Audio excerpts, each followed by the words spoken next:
Well, that is the crash right there that could have ended Christian Craig's winning season, possibly winning season.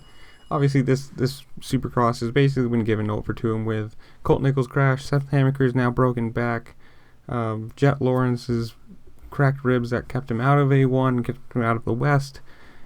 This season, this series, whatever you want to call it, the West 250, has basically been given to him.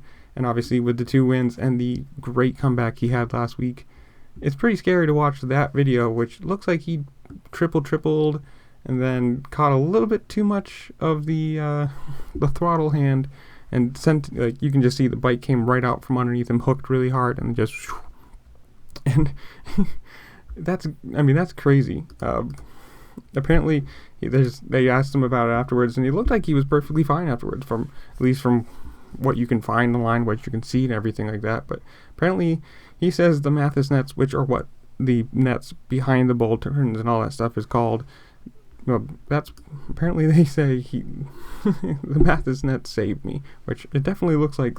You don't think about it, that if he didn't have those nets there, that bike could have gone anywhere. He could have flown over the berm and landed on the concrete, not the tough blocks and not the dirt right there. But that's pretty scary to think that that's just a press day crash. This doesn't do anything for practice. I mean, obviously he gets a little bit of extra view time because he's one of the stars of the series. But this isn't practice, this isn't qualifying, this isn't the race, and something like that could have ended this whole season, whole series, whatever you want to call it. It's pretty scary. It's great to see that he didn't get hurt. So, let's hope that doesn't happen again.